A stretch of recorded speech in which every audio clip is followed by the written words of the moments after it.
That single word sparked an entire war of words.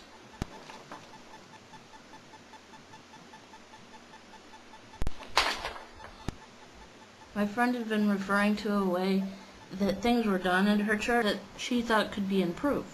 And instead of addressing the problem that she brought up, the person she was talking to in the church attacked her word choice. This is what he said. Crap is just a way to curse without feeling the guilt associated with cursing. He said it was disrespectful communication. I have to say that in this situation, all the words she could have chosen to get her point across, that was the most mild. I think that choosing a word that conveys a concise message is a way of respecting your audience. It avoids ambiguous connotations, and it gets your point across.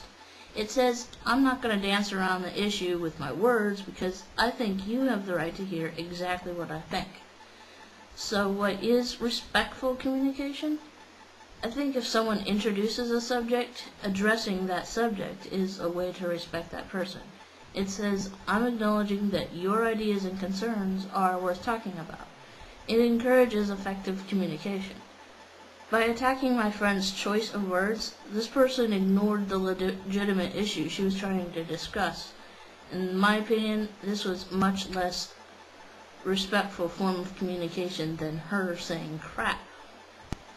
This incident makes me think of the times that I may have jumped on poorly constructed sentences and improper word use, and sometimes done it to the detriment of the message that the person was trying to communicate. Do I think it's important to use proper grammar? Absolutely. Communicating clearly is, as I said, a way of respecting your audience. But if someone had something legitimate to say, even if they communicated it badly, ignoring their point to attack their grammar is counterproductive. I applaud people who use words effectively, and if they have to use offensive, out of place, or even imagined words to do it, then so be it.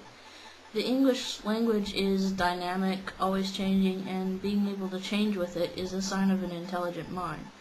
When people get stuck on little things, like using the right words or the right protocols, they tend to miss the big things. Do you want to know what the issue was that my friend was addressing? The fact that visitors were coming into the church and filling out a place and ignored because they didn't know the specific patterns or words or protocols to follow. I think this is a huge problem not only in churches but anywhere that there's a more or less consistent group of people. We get stuck into the pattern of this is the way it needs to be, and we ignore people who don't know all the right steps or don't say all the right things.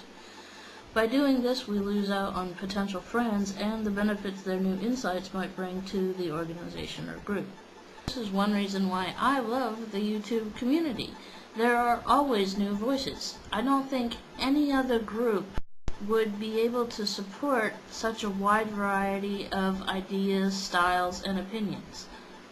Where else would you find an American young adult author and his eco-geek brother interacting with an ex-model, a British teenager songwriter, and a retired DJ from Georgia? Where else can someone who talks about Korean dramas and a man who writes songs about internet memes have similar audiences? I guess my point in all this is that YouTube is a great place for those of us who don't always fit everywhere else, but it's up to us to make the groups of which we are a part in real life the same way. If you stop focusing on doing things the right way, having them done the right way, you might notice someone hanging out in the background who has always been closed out by the sameness of your group, and you might be surprised at what they have to offer. And that's about all I have to say for the moment. Thanks for listening.